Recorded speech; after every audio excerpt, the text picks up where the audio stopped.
Hey, when you think about an upcoming talk, maybe a presentation to your board, maybe a speech you've got to give, or getting up on stage to do presentations, maybe going to an interview, what happens to you? Do you get into that place where you think about what's about to come up, and your stomach goes into a knot, your palms get sweaty, your heart's racing at 1,000,000 miles an hour, and all those words, all that speech, all that talk you prepared, disappeared right out of your head. Man, a lot of people have that. The fear of public speaking. And they say that's greater than the fear of death. People would rather die than speak in public. Wow, it's a pretty big issue. And then where else, if that pattern is in your mind, where else does it appear in life? Does it appear when you go to ask for the sale, when you go into a negotiation? There's a lot of patterns there running around in your mind.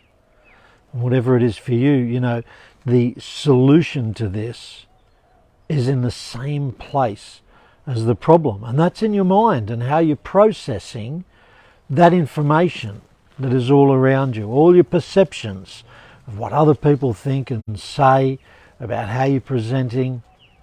And then we go into that place inside you where your sense of self-worth and value, and maybe those things, the imposter syndrome, that could be just sitting there. Do they really know who I am?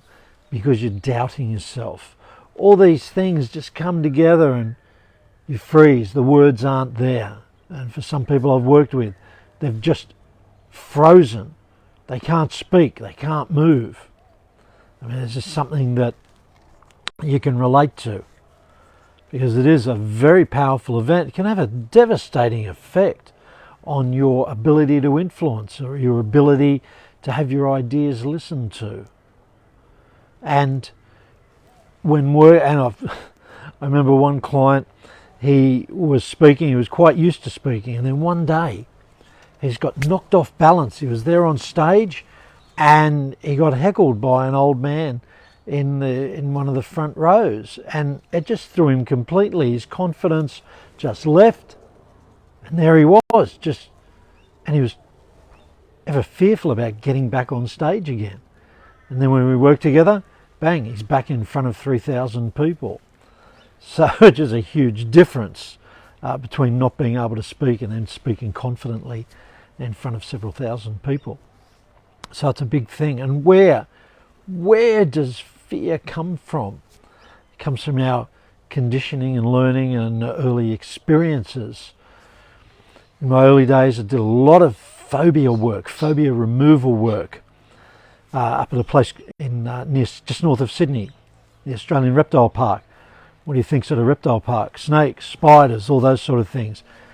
And those fears can be eliminated. But the fears, and I hear Brian Tracy when he spoke about this, the only two fears we're born with are the fear of falling over and the fear of loud noises.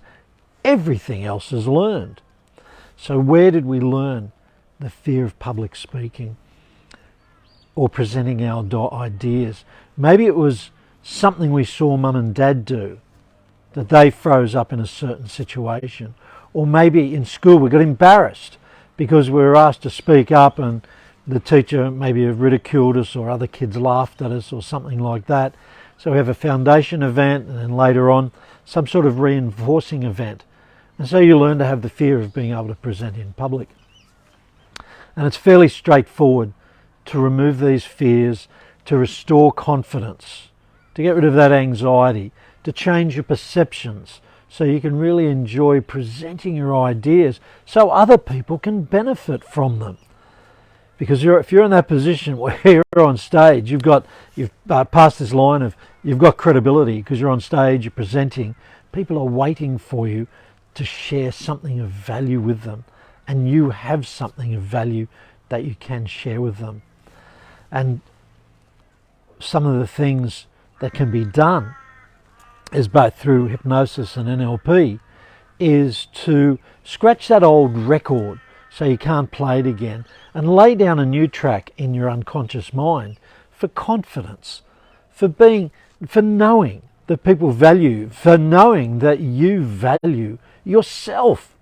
That's so important. You can get up there and share and it's all great.